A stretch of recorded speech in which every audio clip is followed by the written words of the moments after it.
우리 시간 마음을 가다듬고 찬양으로 하나님께 나아가겠습니다. 엎드려 경배해.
놀라우신 주의 자 내가 어찌 드리오 찬양하 할렐루야 할렐루야 아멘. 놀라우신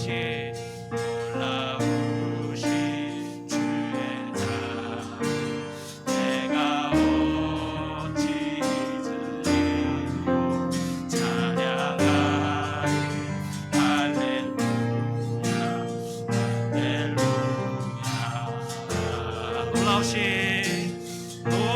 놀라우신 주의 자비 내가 어찌 드리오 찬양하리 할렐루야 할렐루야 아멘. 주의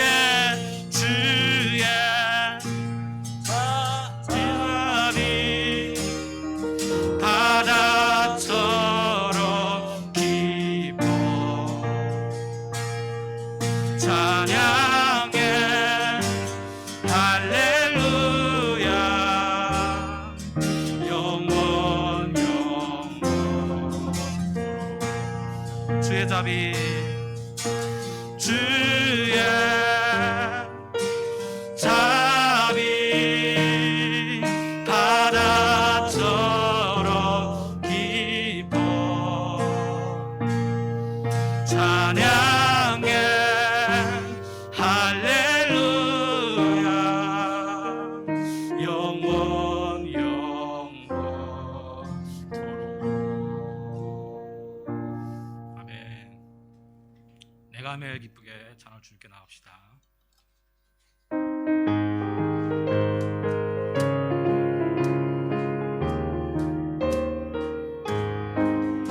내가 매일 기쁘게 순례의 길 행하면 주의 팔이 나를 안보함이요 내가 주의 큰 복을 받는 참된 비결은 주의 영이 함께함이라. 성령이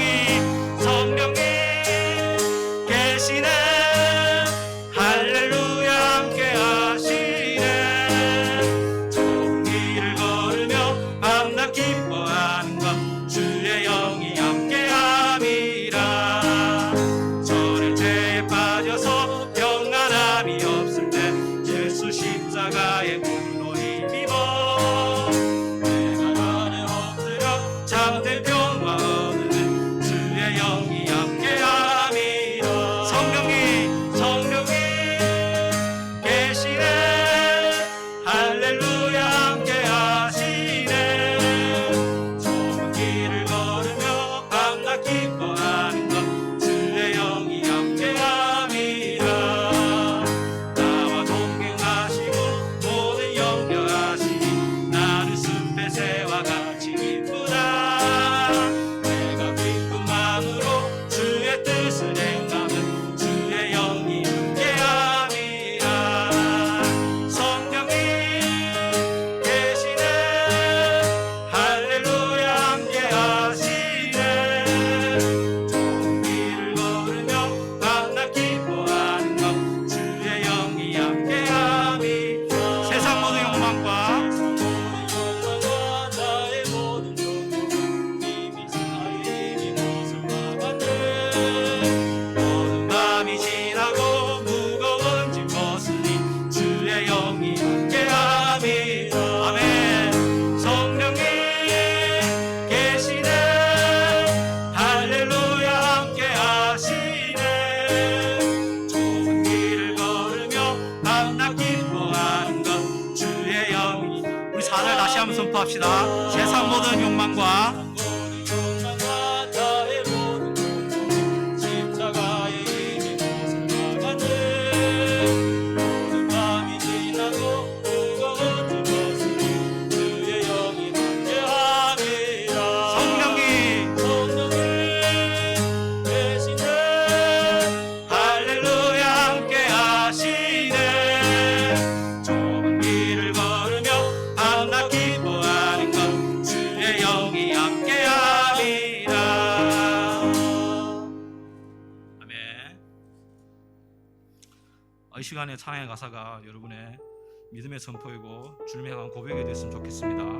내가 주님의 길을 가리라 그 좁은 길을 가리라 나는 걷네 주님의 손을 잡고 아무 두려움 없네 주님이 약속 믿으며 내가 십자가의 길을 가겠노라고 이 찬양으로 고백합시다. 예수의 길.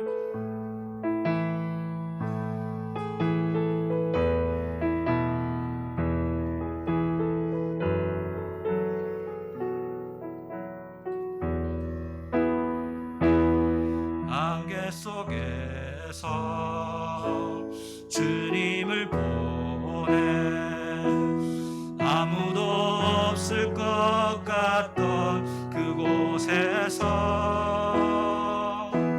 손 내미셔서 나를 붙드네 길 잃고 쓰러져 가던 그곳에서 다시 한번 안개 속에서 주님을 보내 아무도 없을 것 같던 그곳에서 손 내미셔서 나를 붙드네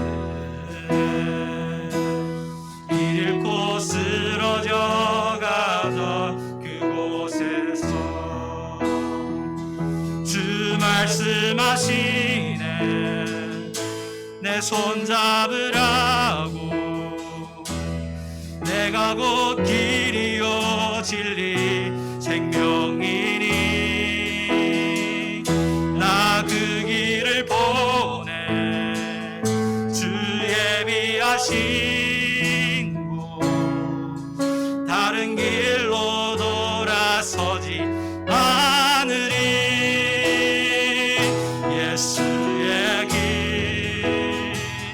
그 좁은 길 나는 건네. 주 손 잡고 그 무엇도 두렵지 않네. 주님 주신 약속 내게 있으니. 선포합시다. 세상의 길, 세상의 길, 그 험한 길 승리하네. 성경으로 그 무엇도 바라지 않네. 저 하늘에 내 소망 있으니. 다시 한번 선포합시다. 안개 속에서 주님을 보내. 아무도 없을 것 같던 그곳에서 손 내미셔서 나를 붙드네. 아멘. 길 잃고 쓰러져 가던 그곳에서 주 말씀하시네. 내 손 잡으라고. 내가 곧 길이요 진리 생명이니 나 그 길을 보내. 주 예비하신 곳 다른 길로 돌아서지 않으리. 예수의 길 그 좁은 길 나는 건네. 주 손 잡고 그 무엇도 두렵지 않네. 주님 주신 약속 내게 있으니. 세상의 길, 세상의 길, 그 험한 길 승리하네. 성경으로 그 무엇도 바라지 않네. 저 하늘에 내 소망 있으니.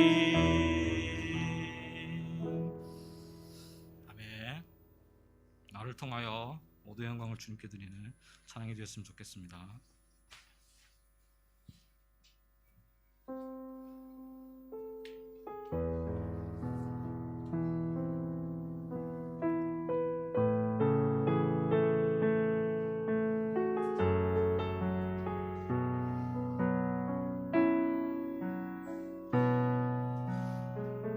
있는 이곳에서 높임을 받으소서. 내가 밟는 땅 주님의 땅이니 하늘이 주의 이름 높이 올리며 넓은 바다가 주를 노래해. 모든 만물 주를 경배해. 모든 입술 주를 찬양해. 천지를 만드신 물의 통치자 높임을 받으소서. 내 평생에 주를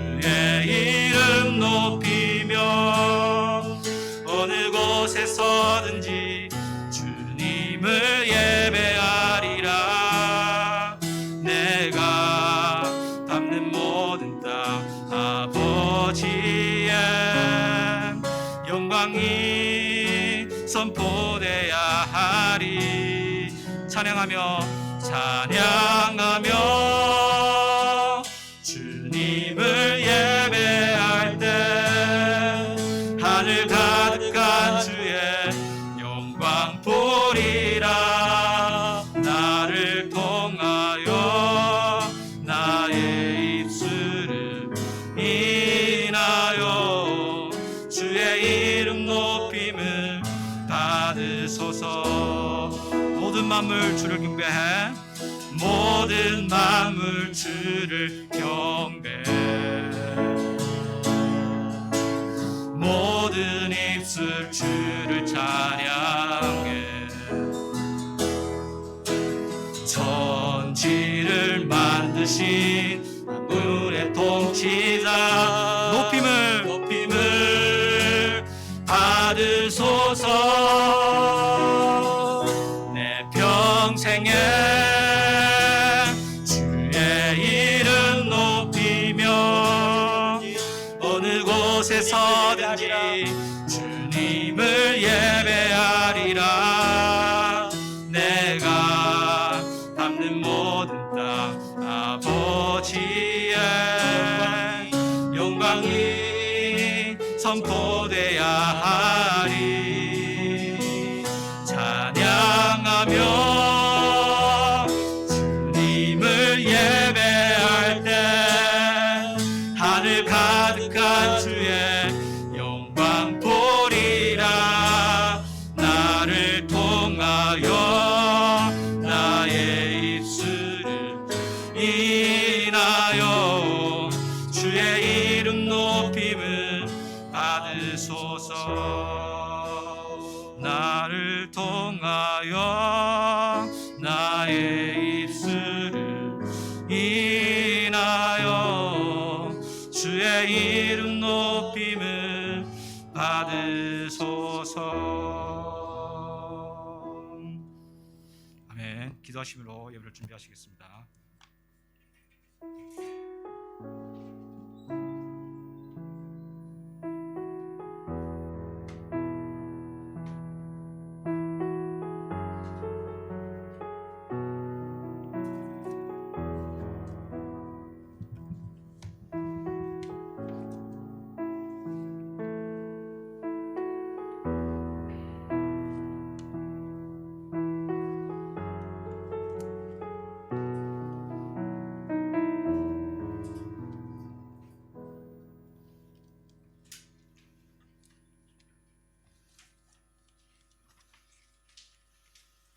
지금으로부터 2021년 5월 30일 성경교회 주일 예배를 하나님께 드리겠습니다. 다 함께 자리에 일어나셔서 찬송가 9장, 통일 찬송가 53장, 하늘에 가득 찬 영광의 하나님으로 하나님께 나아가겠습니다.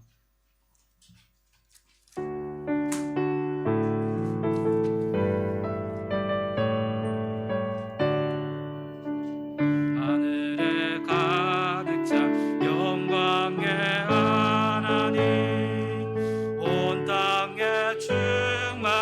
존귀하신 하나님, 생명과 빛으로 지혜와 권능으로 언제나 우리를 지키시는 하나님, 성부와 성자와 성령 삼위의 하나님, 우리 예배를 받아주시옵소서. 땅이 넘치는 자비하신 하나님, 은혜가 풍성한 구원의 하나님, 자매의 심령에 평안을 주시옵고 죄악과 허물을 용서하여 주소서. 찬송과 영광과 생명 구원의 하나님, 우리 예배를 받아주시옵소서.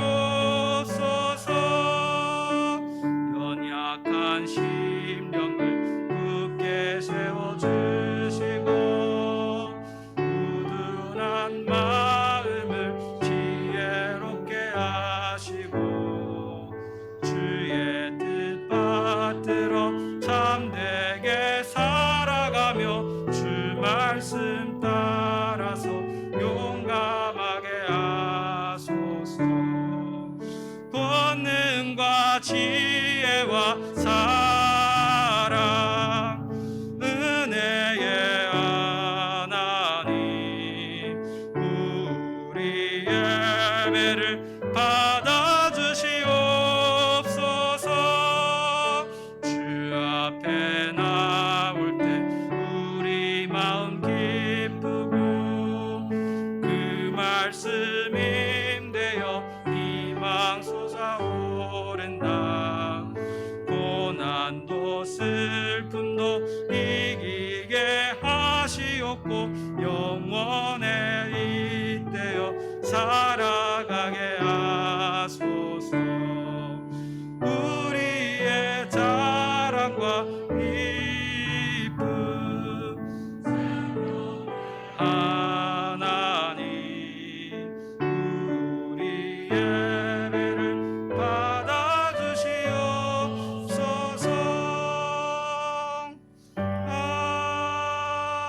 아멘. 온 땅이여 여호와께 즐거이 부를지어다. 기쁨으로 여호와를 섬기며 노래하면서 그 앞에 나아갈지어다. 여호와가 우리 하나님이신 줄 너희는 알지어다. 그는 우리를 지으신 자시오 우리는 그의 것이니 그의 백성이요 그의 기르시는 양이로다. 감사함으로 그 문에 들어가며 찬송함으로 그 궁중에 들어가서 그에게 감사하며 그 이름을 송축할지어다. 여호와는 선하시니 그 인자하심이 영원하고 그 성실하심이 대대에 미치리로다. 만왕의 왕이시며 창조주이시고 변함없는 진리로 항상 저희들을 진리의 길로 인도하시는 주 하나님 여호와께 모든 영광 올려드립니다. 한 주일간 저희들을 눈동자처럼 보호하여 주시고 다시 한번 예배자로 주님 앞으로 인도하신 그 크나큰 은혜에 다시 한번 감사 올려드립니다.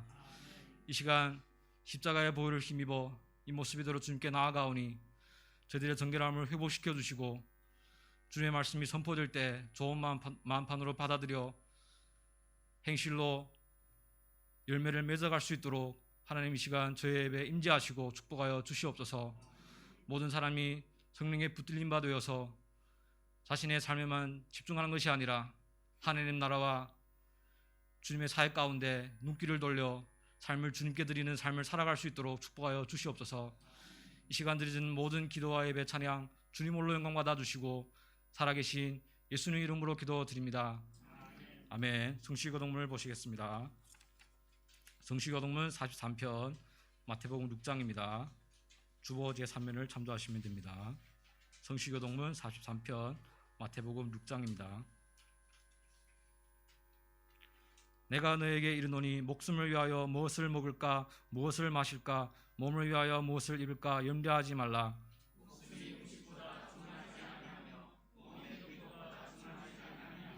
공중의 새를 보라. 심지도 않고 거두지도 않고 창고에 모아 들이지도 아니하되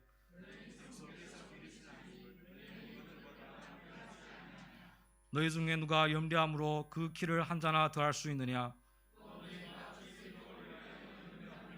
들의 백합화가 어떻게 자라는가 생각하여 보라. 그러므로 염려하여 이르기를 무엇을 먹을까 무엇을 마실까 무엇을 입을까 하지 말라.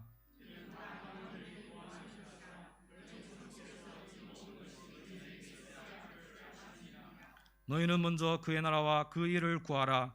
그리하면 이 모든 것을 너희에게 더하시리라. 아멘. 사도신경으로 제 신앙을 고백하시겠습니다. 전능하사 천지를 만드신 하나님 아버지를 내가 믿사오며 그 외아들 우리 주 예수 그리스도를 믿사오니 이는 성령으로 잉태하사 동정녀 마리아에게 나시고 본디오 빌라도에게 고난을 받으사 십자가에 못 박혀 죽으시고 장사한 지 사흘 만에 죽은 자 가운데서 다시 살아나시며 하늘에 오르사 전능하신 하나님 우편에 앉아 계시다가 저리로서 산자와 죽은 자를 심판하러 오시리라. 성령을 믿사오며 거룩한 공회와 성도가 서로 교통하는 것과 죄를 사하여 주시는 것과 몸이 다시 사는 것과 영원히 사는 것을 믿사옵나이다. 아멘. 자리에 앉으시겠습니다. 우리 다 같이 찬송가 189장, 통일 찬송가 181장, 진실하신 주 성령으로 하나님께 찬양 올려드리겠습니다.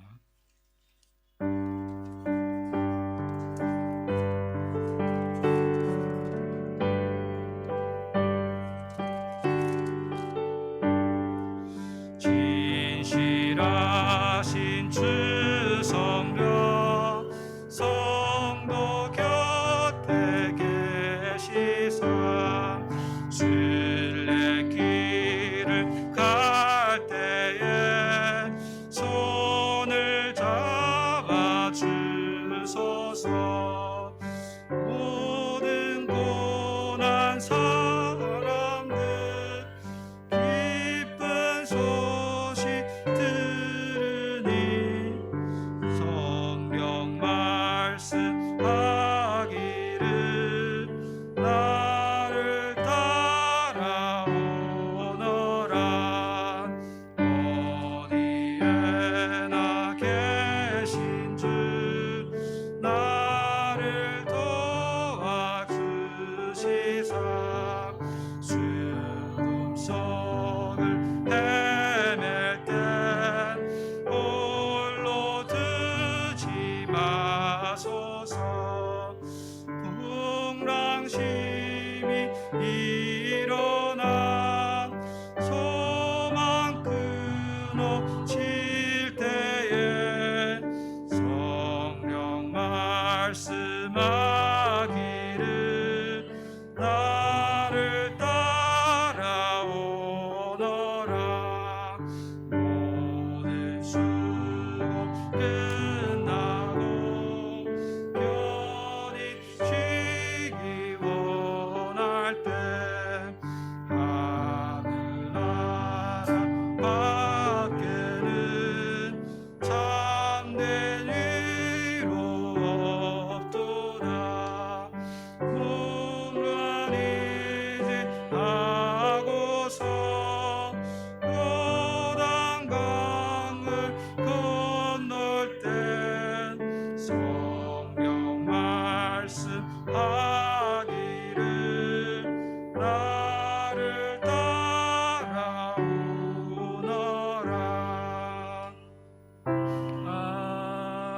아멘.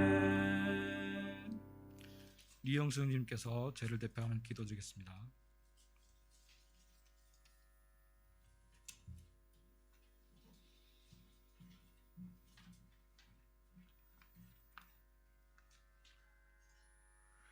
존귀와 영광을 받으시기에 합당하신 하나님 아버지, 뜨거운 태양이 하나님의 강렬한 사랑을 나타내시고 산과 들을 가득 채운 초록빛이 하나님의 생명력을 드러내는 5월의 마지막 주일, 오늘도 하나님을 소망하고 말씀을 갈망하는 마음으로 주님의 임재 앞으로 나아가도록 인도하시니 감사합니다. 언제나 우리 영혼을 소생시켜 주시고 이로운 길을 걷게 하시니 감사합니다.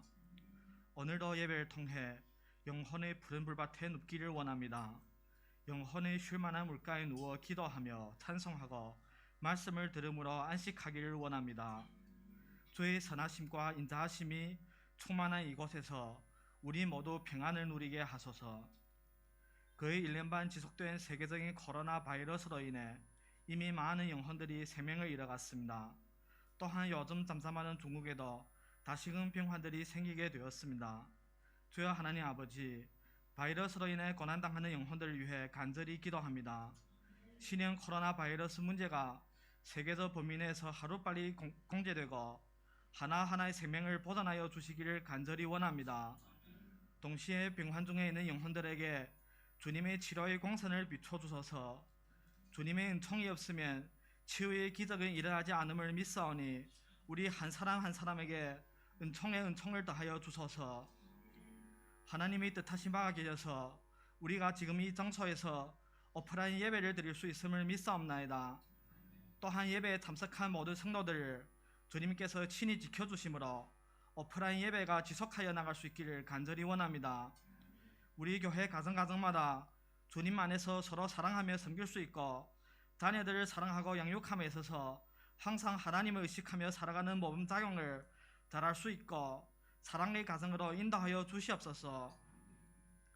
직장인들과 청년들은 우선 금년과 같은 어려운 상황 가운데서 지금의 직장에 있는 것이 얼마나 크나큰 은혜인지 항상 감사하는 마음으로 최선을 다함으로 빛과 소금의 역할을 온전히 감당할 수 있고, 지금 한창 직장을 찾고 있는 지체가 있다면 조급해하지 말고 전적으로 하나님만 의지하는 믿음을 주시옵소서.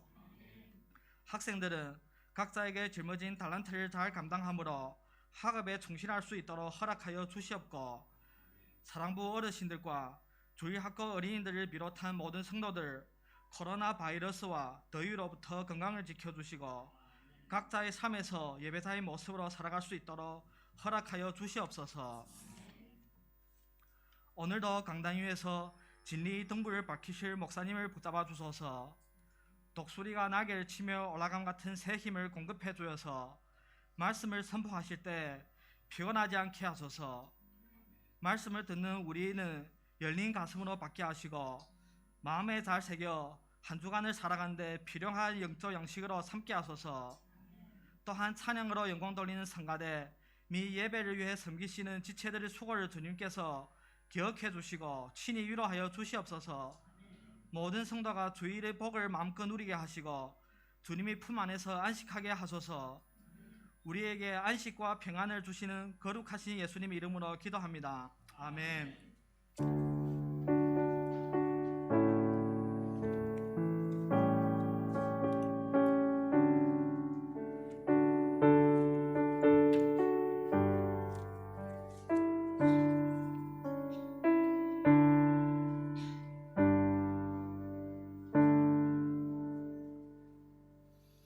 오늘 선포하게 된 하나님의 말씀을 보시겠습니다. 사도행전 1장 1절에서 11절 말씀입니다. 신약 187페이지에 있습니다. 사도행전 1장 1절에서 11절 말씀입니다. 신약 187페이지에 있습니다. 제가 봉독해 드리겠습니다. 데오빌로여, 내가 먼저 쓴 글에는 무릇 예수의 행하시며 가르치시기를 시작하신부터 그의 택하신 사도들에게 성령으로 명하시고 승천하신 날까지의 일을 기록하였노라. 해 받으신 후에 또한 저에게 확실한 많은 증거로 친히 사심을 나타내사 40일 동안 저에게 보이시며 하나님 나라의 일을 말씀하시니라. 사도와 같이 모이사 저에게 분부하여 가라사대 예루살렘을 떠나지 말고 내게 들은 바 아버지의 약속하신 것을 기다리라. 요한은 물로 세례를 베풀었으나 너희는 몇 날이 못되어 성령으로 세례를 받으리라 하셨느니라. 저희가 모였을 때 예수께 묻자와 가로되 주께서 이스라엘 나라를 회복하심이 이때이니까 하니 가라사대 때와 기한은 아버지께서 자기의 권한에 주셨으니 너희의 알 바가 아니오. 오직 성령이 너희에게 임하시면 너희가 권능을 받고 예루살렘과 온 유대와 사마리아와 땅끝까지 이르러 내 증인이 되리라 하시니라. 이 말씀을 마치시고 저희 보는 데서 올리워 가시니 구름이 저를 가리워 보이지 않게 하더라. 올라가실 때 제자들이 자세히 하늘을 쳐다보고 있는데 흰옷 입은 두 사람이 저희 곁에 서서 가로되 갈릴리 사람들아 어찌하여 서서 하늘을 쳐다보느냐. 너희 가운데서 하늘로 올리우신 이 예수는 하늘로 가심을 본 그대로 오시리라 하였느니라. 아멘. 아래 성가대에서 정성껏 준비한 찬양으로 하나님께 영광 돌려드리겠습니다. 찬송가 193장 성령의 봄바람 불어오니.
아래 정희 목사님께서 하나님 나라의 일이라는 제목으로 하나님의 말씀을 증거하시겠습니다.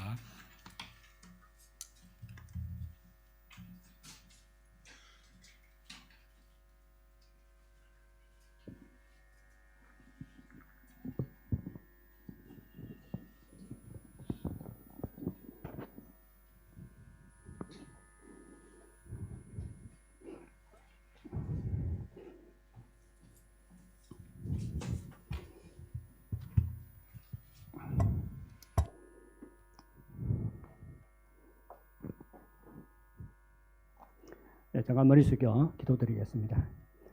거룩하신 하나님 아버지, 주의 은혜에 감사를 드립니다.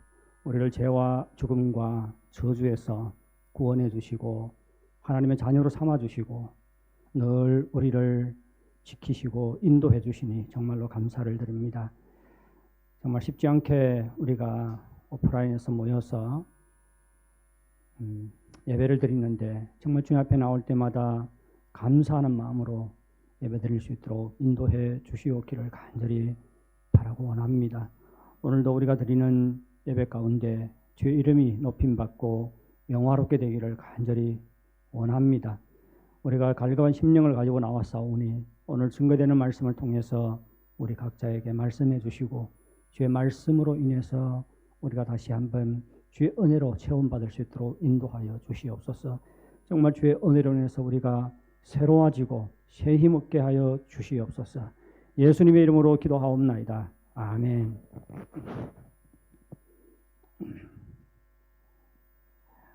지난 주일이 성령 강림절입니다. 그래서 성령 강림절을 맞이해서 우리는 성령에 대해서 지금 살펴보고 있습니다.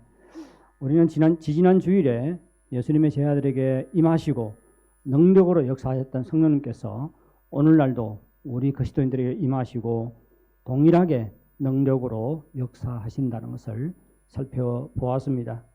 성령의 능력은 귀신을 쫓아내고 방언을 하고 병 고치는 등 외적인 능력으로 나타날 수가 있습니다. 뿐만 아니라 성령의 능력은 고난 가운데서도 낙심하지 않고 또 인내하고 신앙을 위해서 기꺼이 손해보고 또 사랑할 수 없던 사람을 사랑할 수 있고 또 어떤 상황에 처해도 주님의 뜻대로 행하는 이와 같은 내적인 능력으로 나타날 수 있습니다. 우리는 예수 믿을 때 다 성령을 받았지요. 그런데 왜 우리는 자주자주 믿음이 연약해지고 신앙생활이 무기력함에 빠지는 것일까요? 성령님께서 오늘날 우리 그리스도인들에게도 동일하게 역사하신다고 하는데 왜 성령의 능력을 경험하지 못하는 것일까요? 무엇이 문제지요? 어떻게 하면 우리가 성령의 권능을 경험하며 살 수 있습니까? 이런 문제를 가지고 우리 다 같이 사도행전 1장을 다시 살펴보도록 하겠습니다. 예수님께서는 죽음에서 부활하신 후에 40일 동안 이 땅에 거하시며 제자들에게 보이셨습니다. 그런데 예수님은 자신이 부활한 사실만 제자들에게 증거한 것이 아니라 제자들에게 하나님 나라의 일을 가르치셨습니다. 3절을 보시기 바랍니다.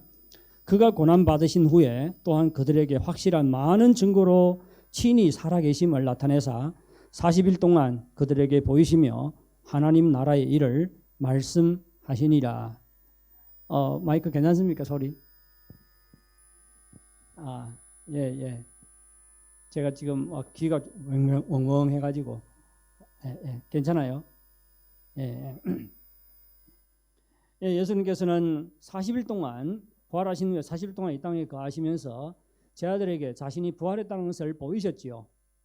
그리고 한 가지 한 일이 있는데 바로 하나님 나라의 일을 가르치셨습니다. 그러면 예수님께서 하나님 나라의 일을 가르쳤다고 하는데 하나님 나라는 무엇을 말하는 것일까요? 하나님 나라는 하나님께서 다스리는 영역을 말합니다. 미국 대통령이 다스리는 영역은 미국이지요. 한국 대통령이 다스리는 영역은 한국입니다. 마찬가지로 하나님께서 다스리시는 영역은 하나님 나라입니다. 하지만 하나님 나라는 정치적이고 군사적인 그런 개념이 아니라 영적인 개념이지요. 하나님께서는 하나님 말씀을 통해서 다스리십니다. 어디든지 사람들이 하나님의 말씀에 순종하면 그곳에 하나님의 나라가 임하는 것입니다. 만일 우리 가정 식구들이 하나님 말씀에 순종하고 하나님을 높이고 영화롭게 하면 우리 가정이 하나님의 나라가 되는 것이지요. 만일 중국 사람들이 다 예수 믿고 하나님의 다스림을 받고 하나님을 높이고 영화롭게 한다면 중국에 하나님의 나라가 임하는 것입니다. 하나님의 나라는 하나님의 주권이 세워지는 나라입니다. 하나님께서 높임받고 찬양받고 영광받는 나라입니다. 하나님 나라가 이루어지게 되면 우리는 하나님의 다스림을 받으면서 하나님의 함께하심과 인도하심과 하나님의 은총 가운데 살아갈 수가 있습니다. 예수님께서는 공생애를 시작하면서 하나님의 나라 복음을 전파하셨지요. 때가 찼고 하나님 나라가 가까웠으니 회개하고 복음을 믿으라. 그리고 예수님께서는 기적을 행하시고 귀신을 쫓아내시고 병을 고친 다음에 이와 같은 말씀을 하셨습니다. 내가 하나님의 성령을 힘입어 귀신을 쫓아내는 것이면 하나님의 나라가 이미 너희에게 임하였느니라. 예수님께서 행하신 기적이 바로 하나님께서 우리 삶에 개입하시고 다스리시는 증거라는 것입니다. 예수님께서는 하나님 나라 복음을 증거하시고 하나님 나라가 임하고 있다는 증거를 우리에게 보여주셨을 뿐만 아니라 제자들에게 하나님의 나라가 임하도록 기도하라고 가르쳤지요. 주기도문의 두 번째 기도가 뭡니까? 나라의 임하옵시며 하나님의 나라가 임하도록 기도하라고 가르쳤습니다. 뿐만 아니라 제자들에게 먼저 하나님의 나라와 하나님의 의를 구하며 살라고 가르쳤습니다. 여기서 하나님의 의를 구하라는 것은 하나님과의 바른 관계를 구하라는 말입니다. 따라서 하나님의 의를 구한다는 것은 하나님의 나라를 구하는 것과 동일한 의미입니다. 보십시오. 예수님께서 하나님 나라 복음을 전파하셨습니다. 그리고 병 고치고 귀신을 쫓아내는 그러한 사역을 통해서 하나님의 나라가 이 땅에 이미 임하고 있다는 증거를 보여주셨습니다. 이는 우리에게 무엇을 말해주는 것이지요? 예수님께서 이 땅에 오신 목적이 바로 하나님 나라를 이루는 것임을 말해줍니다.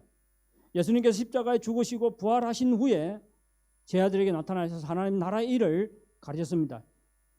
이것은 또한 예수님께서 죽으시고 부활하신 궁극적인 목적이 바로 사람들이 예수님을 믿고 하나님의 백성이 되어서 하나님 말씀에 순종하고 하나님을 높이고 경배하게 함으로 하나님 나라를 세우는 것임을 말해줍니다.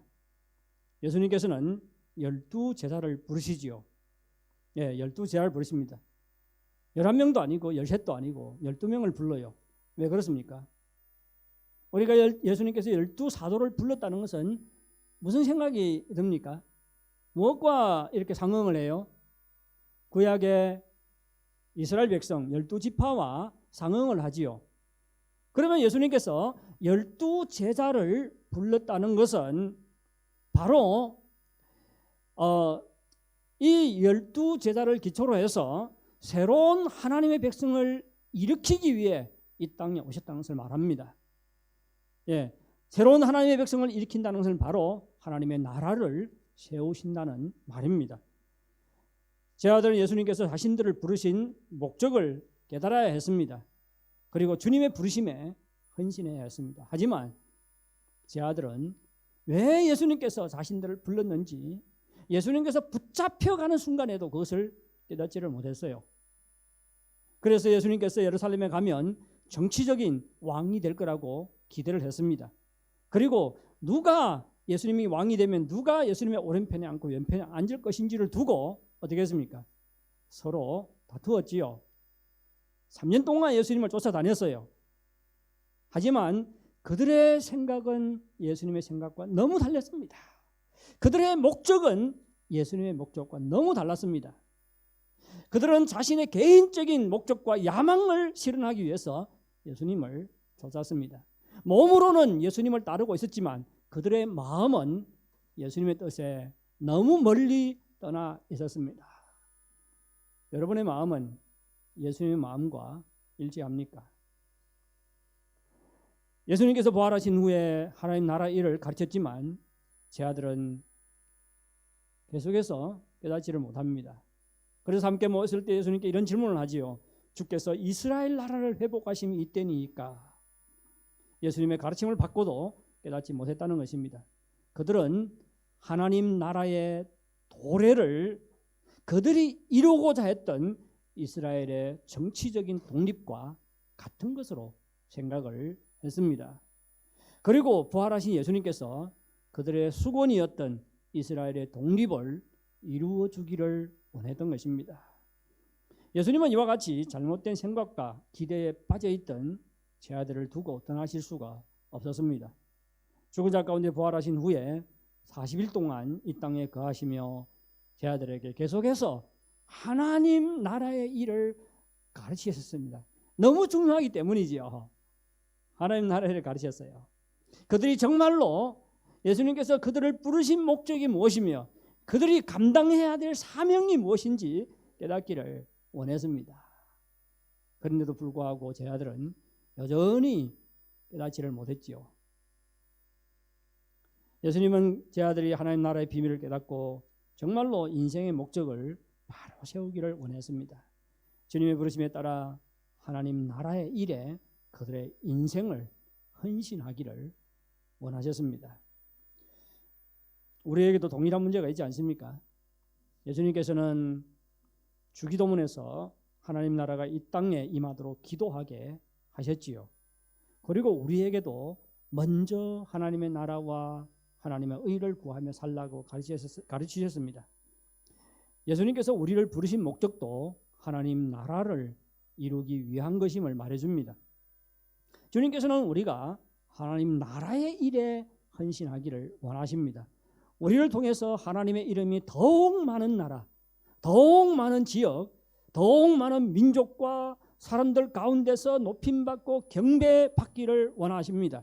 우리가 먹든지 마시든지 무엇을 하든지 하나님의 영광을 위해서 살아가기를 원하십니다. 이것이 우리의 인생의 최고의 목적이 되기를 원하시는 것이지요.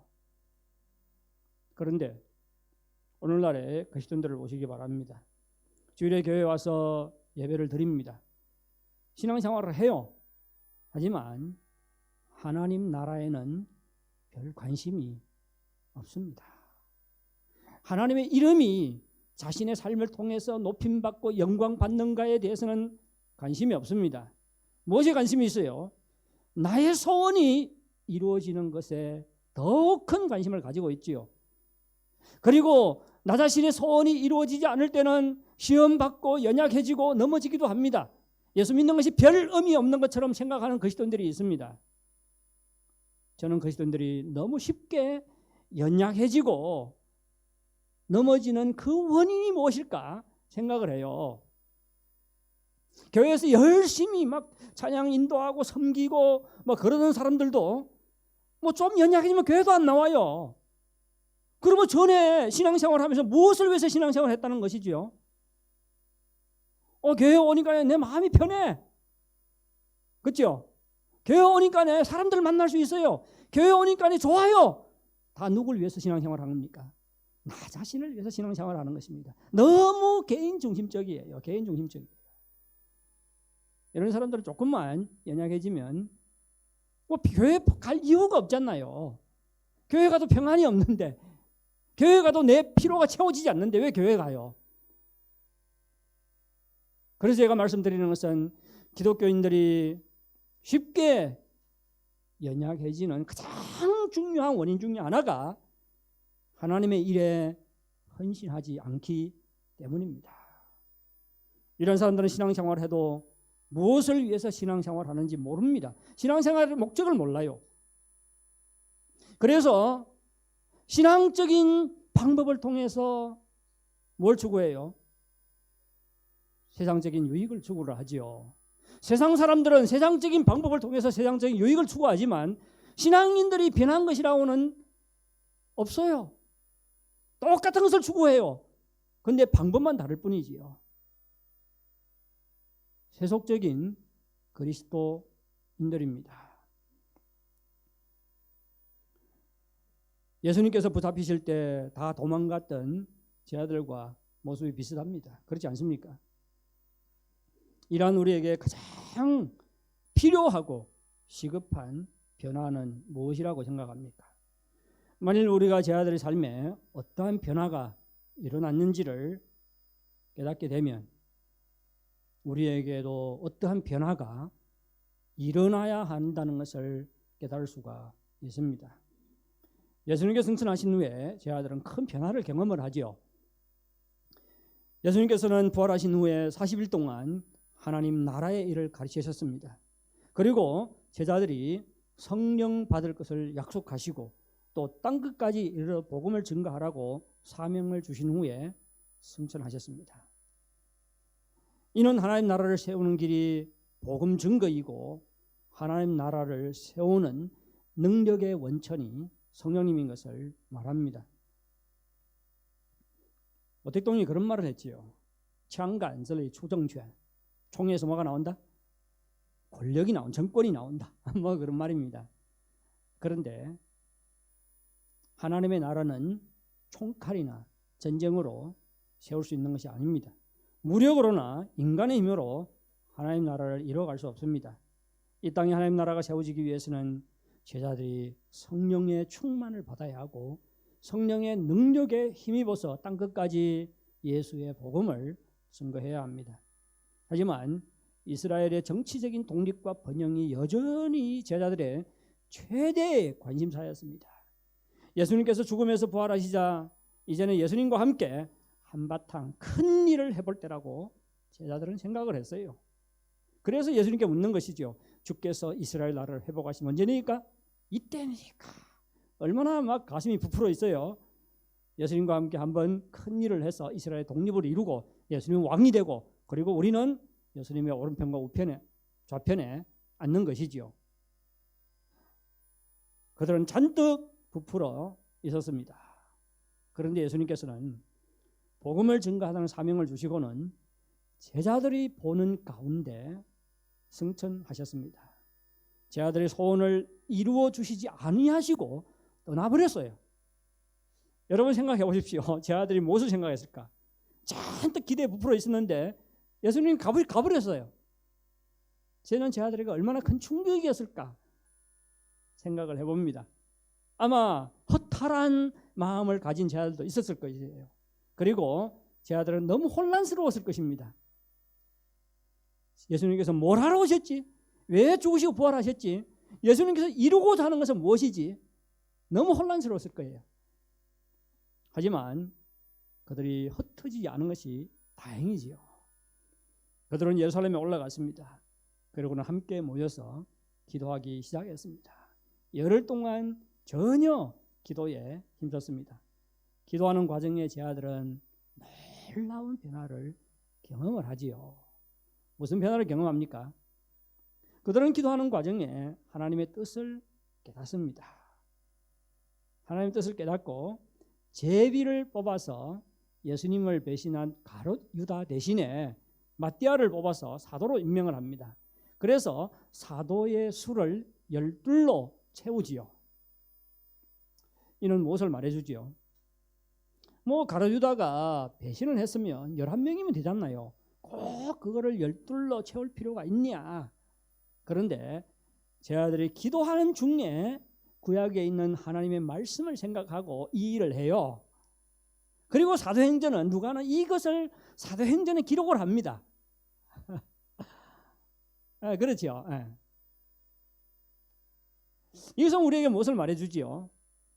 제자들이 예수님께서 이 땅에 오신 목적이 무엇인지를 깨달았다는 것을 말해줍니다.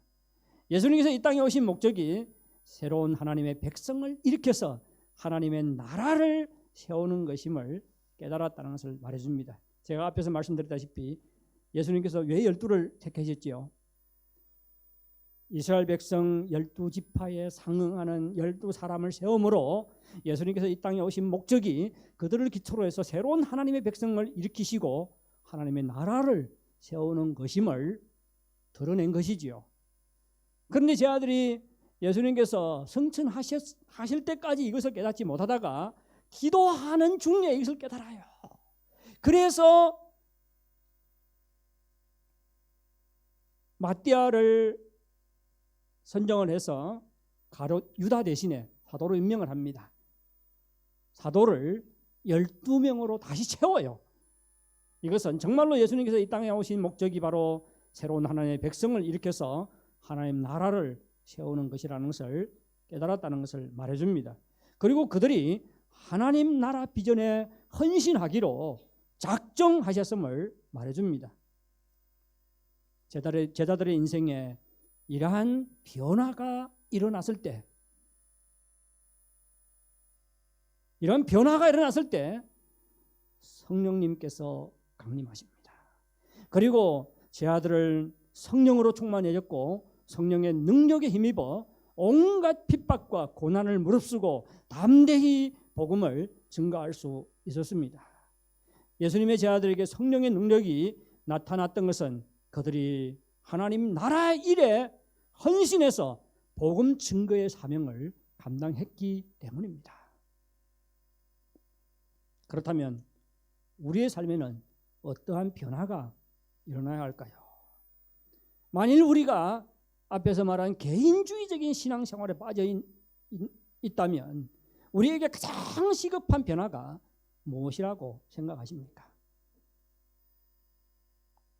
우선 우리도 하나님 나라의 일에 헌신해야 합니다.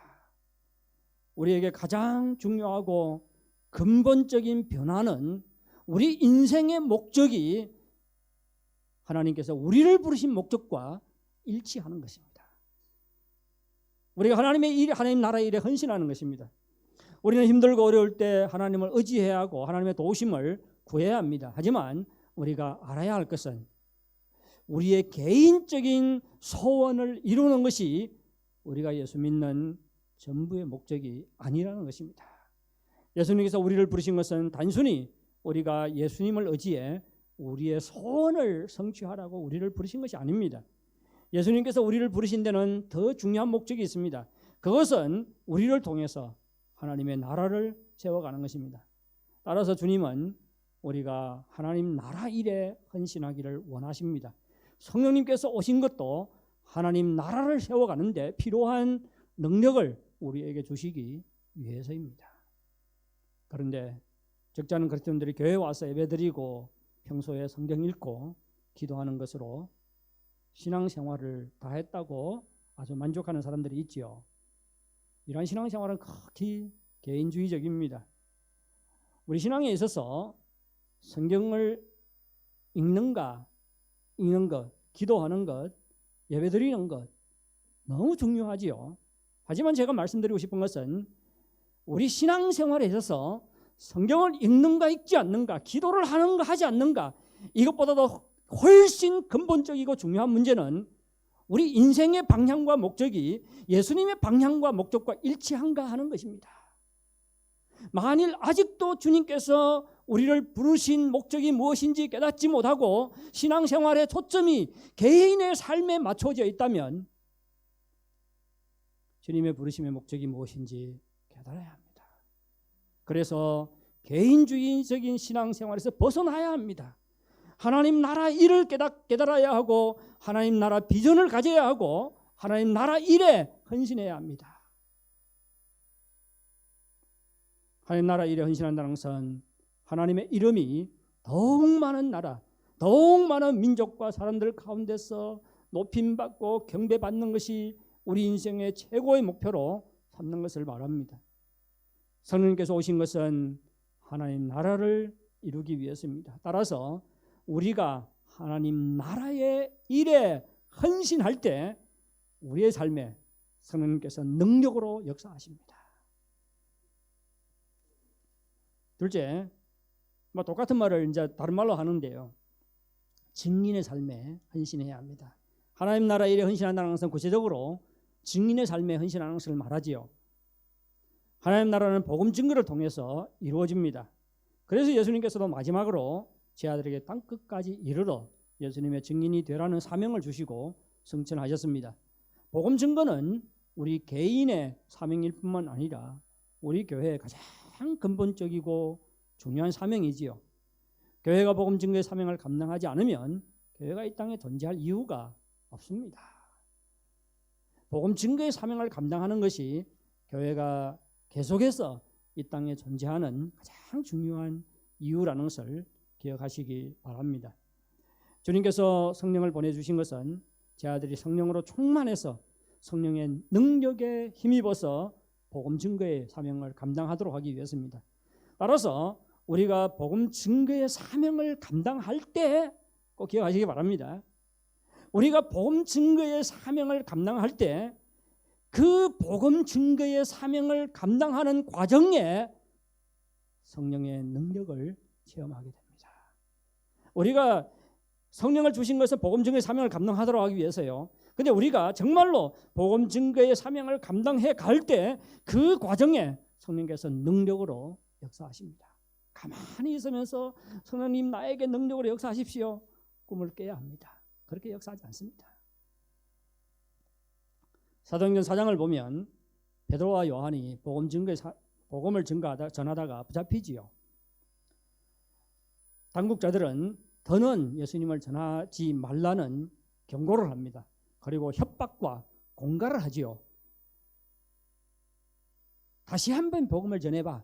그때는 가만두지 않을 거야. 이렇게 협박과 공갈을 주었습니다. 그리고는 그들을 놓아줬어요.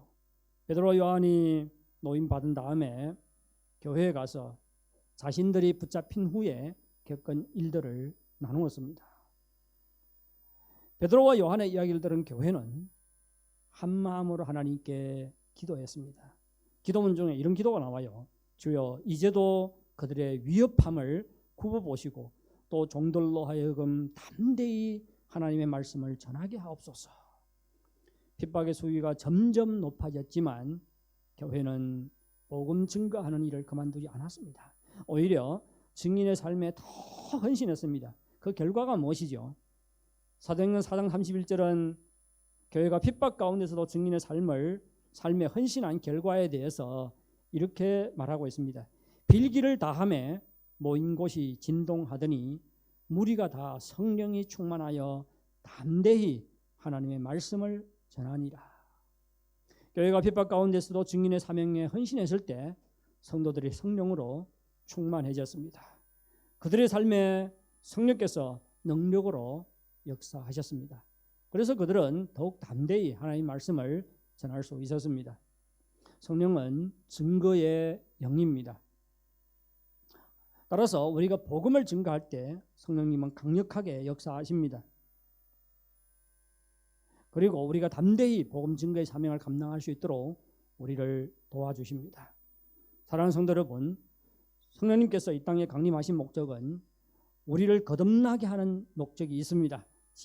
지난주에 안상태 목사님께서 거듭남의 증거에 대해서 말씀하셨지요. 성령님께서 이 땅에 임하신 것은 우리를 거듭나게 하시지요. 아주 중요한 역사입니다. 뿐만 아니라 성령께서 이 땅에 오신 목적은 우리를 성령으로 충만케 해서 복음 증거의 사명을 감당하게 함으로 하나님의 나라를 세워가기 위해서입니다. 따라서 하나님 나라 일에 헌신하는 사람에게 성령은 능력으로 역사하십니다. 복음 증거의 사명을 감당하는 사람에게 성령은 강력하게 역사하십니다. 하나님 나라 비전과 목적을 가지시기 바랍니다.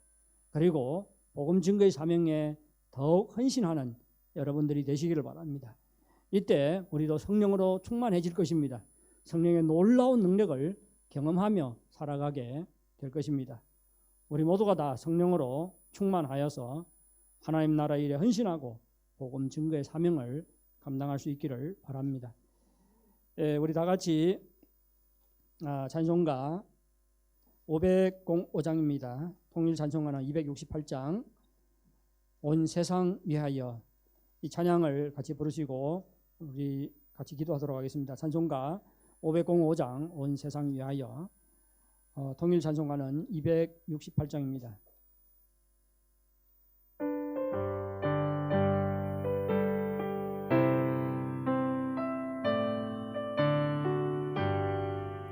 온 세상 위하여 나 복음 전하리. 만 백성 모두 나와서 주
두고 기도해 매일 증인 되리라. 세상 모든 사람 다 듣고 그 사랑 알도록. 네, 우리 다 같이 머리 숙여 기도하겠습니다. 기도할 때 하나님 정말 우리 인생의 목적을 바꿔 주십시오. 하나님 나라의 비전을 우리 인생의 가장 큰 목적으로 삼고 그 하나님 나라 일에 헌신하게 해달라고 기도하겠습니다. 그리고 성령으로 우리를 충만케 하셔서 복음 증거의 사명을 감당하게 해달라고 같이 기도하겠습니다. 다 같이 기도하겠습니다. 걸어가신 하나님 아버지 감사합니다. 정말 성령님께서 이 땅에 오신 목적이 우리를 성령으로 충만케 해서 우리가 성령의 능력을 힘입어 하나님 나라 일에 헌신하고 또 복음 증거의 사명을 감당하기 위해서인 것을 오늘 말씀을 통해서 다시 한번 확인을 합니다. 우리 주님 정말 우리 인생의 목적을 바꿔 주시옵소서. 우리를 새롭게 하여 주시옵소서. 정말 우리의 인생의 목적이 예수님께서 이 땅에 오신 목적과 일치할 수 있도록 하나님 역사해 주시옵기를 간절히 바라고 원합니다. 정말 하나님 나라를 이루어가는 것을 우리 인생의 최고의 목표로 삼을 수 있도록 도와주시고 더 그 목적에 우리 인생을 온전히 헌신할 수 있도록 역사하여 주시옵기를 간절히 바라고 원합니다. 성령께서 이 땅에 오신 목적이 우리에게 능력을 주어서 복음 증거의 사명을 감당하도록 하기 위해서인데 하나님 아버지 정말 우리로 하여금 복음 증거의 대사명에 헌신할 수 있도록 역사해 주시옵기를 바랍니다. 우리가 연약해서 우리 힘으로는 도무지 이러한 사명을 감당할 수가 없습니다. 우리 성령께서 우리를 충만케 하셔서 우리에게 복음 증거의 열정을 회복시켜 주시고 정말 담대히 예수님을 증거하며 살아갈 수 있도록 인도하여 주시옵소서. 정말 주님의 이름이 더욱 많은 곳에서 더욱 많은 사람들 가운데서 높임받고 영광받고 경배받기를 간절히 바라고 소원하옵나이다. 정말 이 시간 정말 교회의 가장 중요한 사명이 복음 증거의 사명을 감당하는 것이라고 우리가 확인을 했는데 우리 교회가 정말 복음 증거의 사명을 감당함으로 하나님 보시기에 기뻐하는 교회가 될 수 있도록 인도해 주시옵기를 간절히 원합니다.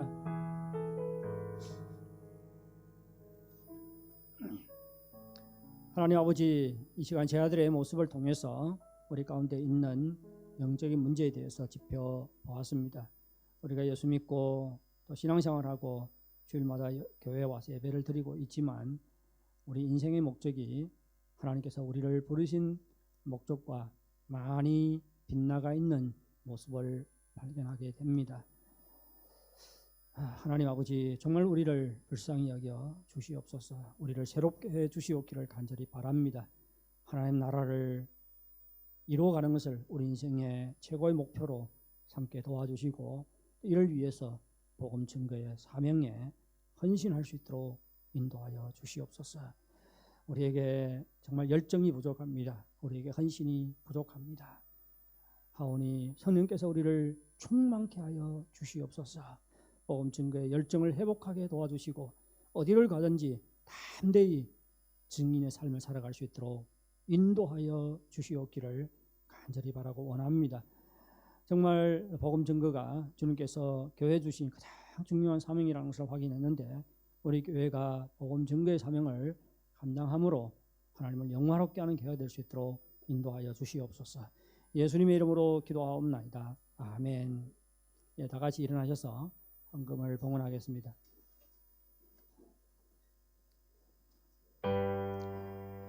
모든 것이 주께로부터 왔으니 이 예물을 주께 바치나이다.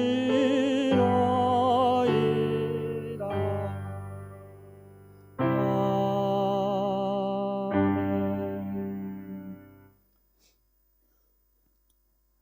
거룩하신 하나님 아버지, 우리를 향한 하나님의 은혜가 얼마나 크고 풍성한지요. 우리에게 영원한 생명을 허락하시고 하나님의 귀한 자녀로 우리를 삼아 주실 뿐만 아니라 이 땅 가운데 살아가는 동안 늘 우리와 함께 하셔서 우리의 필요를 공급해 주시니 감사를 드립니다. 정말 무엇을 먹을까, 무엇을 마실까, 무엇을 입을까 염려하며 걱정하며 불안해하며 살아가지 말게 도와주시옵소서. 이러한 것이 단순히 우리 마음의 문제가 아니라 신앙의 문제인 것을 우리가 압니다. 하오니 정말 우리에게 믿음을 더해 주시고 믿음으로 마음의 염려, 근심, 걱정, 불안들을 잘 극복해 나갈 수 있도록 인도하여 주시옵소서. 어떤 어려운 상황 가운데 처할지라도 우리의 아버지 되시는 하나님께서 우리의 필요를 아시고 또 공급해 줄 것을 믿고 하나님을 의지하며 살게 하여 주시옵소서. 정말 이 예물이 서 있는 곳에 하나님의 영광이 드러나기를 간절히 바라고 원하며 예수님의 이름으로 기도하옵나이다. 아멘. 예, 자리에 앉아주시기 바랍니다.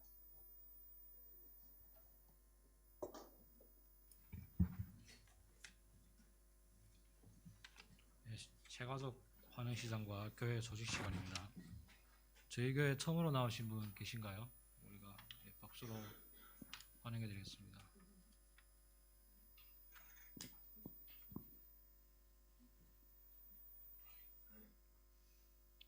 그럼 교회 소식 말씀드리겠습니다. 광고를 안 보시면 한 개인데요. 서쪽 구에서 예배 장소를 찾고 있습니다. 좋은 예배 장소 찾을 수 있도록 여러분이 기억해 주시고 기도해 주시기 바랍니다. 다 함께 일어나셔서 찬송가 54장, 통일 찬송가 61장 주여 복을 구하는 이로 하나님께 영광 돌려드리겠습니다.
지금은 우리 주 예수 그리스도의 은혜와 하나님 아버지의 극진하신 사랑과 성령 하나님의 감화 감동 교통 인도하심의 역사가 주의 말씀을 듣고 하나님 나라에 헌신하여 복음 증거의 사명을 감당하기를 소원하는 모든 성도들 위에, 그 가정 위에, 직장 위에, 산업 위에, 그리고 이 교회 위에 영원토록 함께 있을지어다. 아멘.